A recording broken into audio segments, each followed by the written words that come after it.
po yung aking pinuntahan nitong Sabado-Linggo. Kahapon naman po ay nakipagpulong tayo sa ating mga kapwa petitioners at abogado dito sa naka-file po sa Korte Suprema yung kaso nating for prohibition, for certiorari and prohibition, at pinadedeklara nga po natin na gawing unconstitutional ang illegal, immoral at criminal 2025 budget. Sapagkat yung paghahanda po talaga sunod-sunod, ako'y humarap din sa mga abogado nating kasama kahapon at petitioners.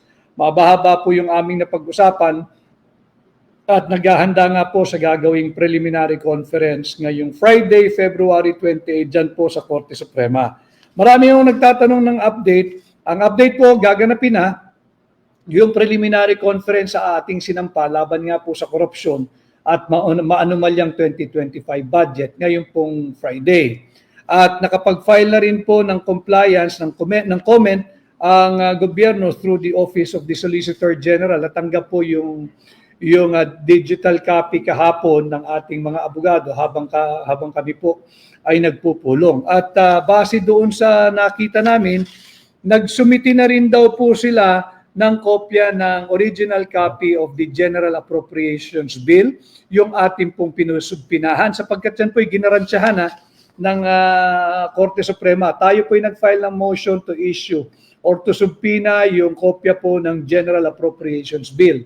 Naghingi rin po tayo ng motion na subpinahan o ipaproduce yung kopya ng General Appropriations Bill. Pareho po itong inaprubahan at pinayagan ng Korte. At kahapon po ay apparently nag-submit na po ng kopya ng, hindi ko alam kung anong kopya sinabit nila, yun lang, yung kopya ng General Appropriations Bill at nung Enrolled Bill. Sapagkat matatandaan po ninyo, 2 weeks ago or last week, sa atin pong diretsyong pakikipag-ugnayan sa inyo, nasabi ko na ho na hindi ho ba nung December tayo tinuturo at early part of January, tayo ay tinuturo nung isang kongresista na meron daw kopya ng enrolled bill sa archive section ng House of Representatives. Eh di tayo masunurin, di we are following yung lead. Ika nga kung saan tayo pwedeng magpunta. So tumungo nga po tayo doon sa tinatawag na House of Representatives Legislative Archive and Museum Management Service. House of Representatives Legislative Archive and Museum Service Office. Nakita po natin doon na yung enrolled bill na sinasabing may kopya yung archive section, blanco po yung pirma. Nung Senate President, blanco po yung pirma. Nung House Speaker, blanco po yung pirma nung Secretary ng Senado at blanco rin po yung pirma nung Secretary General ng House. So ito gusto nating makita ngayon. Ano kaya yung sinumite ng mababang kapulungan o ng OSG sa Korte Suprema? Malalaman po natin ito sa darating na Biyernes pagkatapos po ng preliminary conference at makakaasa po kayo. Magbibigay po ako ng ulat at update sa inyo kung ano po ang napagkasunduan at napag-usapan sa darating na Friday, sa Biyernes, ang preliminary conference ng kaso natin. Tungo naman po tayo sa isa pang mainit na usapin. Ito nga po yung ating titulo ngayon. Solusyon sa kagutuman at kriminalidad. Yung paglaban po sa gutom at sa mga nagugutom at sa krimen. Ito po ang ating titulo ngayon, hindi po impeachment. Importante na nalalaman ninyo na hindi impeachment ang solusyon sa kagutuman. Hindi po impeachment ang solusyon sa kriminalidad. Pag-usapan po natin yung impeachment muna. Singilin po ninyo yung mga mambabatas ninyo na pumirma dyan sa impeachment complaint laban kay Vice President Inday Sara Duterte. Singilin po niyo sila, bakit sila pumirma? Sila po ay representante. Sila po ay representatives. Hindi po representatives, representatives. Kinatawan po ng mga mamamayan ng kada distrito. Napakahalaga itong impeachment complaint. Napakahalaga at sagrado ang impeachment process.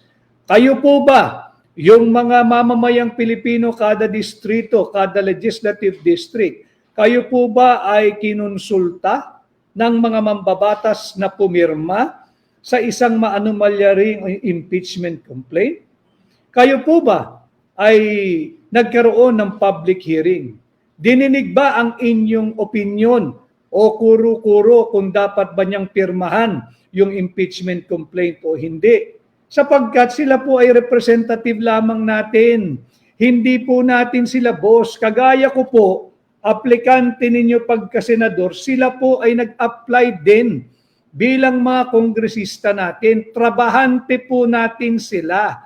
At ako po, pag pinagkatiwalaan nyo ng inyong sagradong mandato at pahiramin ng boto, hindi po ako ang boss ninyo. Ako po'y magiging trabahante lang din ninyo, representante sa Senado. Yan ang dapat nating singilin sa ating mga mambabatas. Kinonsulta ba kayo? Tinanong man lang ba kayo? Nagkaroon ba ng public consultation kung nararapat siyang pimirma dito sa maanumalyang impeachment complaint laban kay Vice President Inday Sara Duterte? Hindi po nila pwedeng sabihin wala kayong pakialam. Eto na naman maghahalalan, lalapit na naman sila sa inyo. Sila po ay aplikante. Matatapos po ang kanilang kontrata bilang trabahante natin, trabahante ninyo sa inyong mga distrito before noon of June 30, 2025. Humihingi po sila ng contract renewal. Ganito po ang dapat natin trato ngayong halalan. Humihingi sila ng contract renewal na ma-extend for another 3 years yung kanilang trabaho o employment bilang trabahante natin sa Kongreso. Kung hindi kayo kinonsulta dito sa impeachment complaint na ito, sisantehin na po ninyo yung inyong mga kongresista na pumirma sa impeachment complaint. Magbago na po tayo ng empleyado. Silipin po natin yung ibang aplikante kada distrito. Tanggalin na po natin itong mga masyadong adelantadong kongresista na hindi man kinukonsulta yung kanilang mga amo o employer. Kayo po iyon bago pumirma dito sa isang sagradong impeachment complaint process. Sapagkat alam ho ninyo, hindi biro-biro ito impeachment na ito. Hindi po tayo pagbubuuin nitong impeachment na ito, lalo tayong pagwawatak-watakin. Dapat po nga itong mga dapat iniimbestigahan ng NBI at saka nung pambansang pulisya. Hindi ba, di pa na yung kwento na karamihan sa kanila, kung hindi man lahat, ay napilitang pumirma at i-endorso yung impeachment complaint dahil may pangakong 25 million di umano at 25 million na AIX at 25 million na AKAP. Wala namang nagsasalita, walang nagde-deny at may nagsasabi pa, umiikot ang balita, 100 million daw worth of infrastructure projects. That is, any which way you look at it, that is bribery. That is direct bribery, that is indirect bribery, and could even be qualified bribery. All punishable under our revised penal code. Ay dapat yan, ay yan ang iniimbestigahan. Hindi yung kung ano-ano. At kaya po natin sinasabi na hindi tayo sang-ayon dyan sa maanumalyang impeachment complaint because kami po sa hakbang ng maisog at ang buong Team Suka ay naninindigan sa rule of law.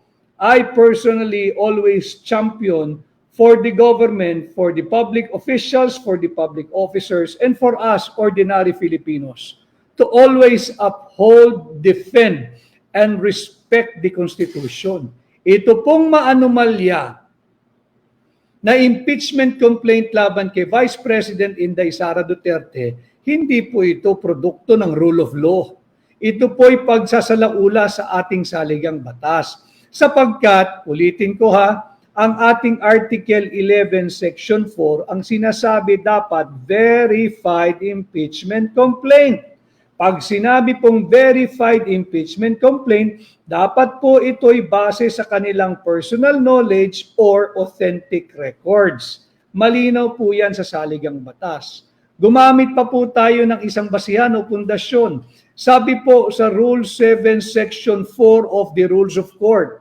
Alam po ito ng mga abogado at ng mga law students. nakasaad po dyan, ano ba ibig sabihin ng verified complaint? Ibig pong sabihin, dapat ito ay base sa kanilang personal knowledge na basa nila at merong mga supporting authentic documents. Hindi yun po basta na lamang pumirma dahil merong pangako na AKAP, na AIX, na pondo para sa infrastruktura sa kanilang distrito o kung anumang proyekto. Sapagkat pag yan ang naging basihan, hindi po personal knowledge yun.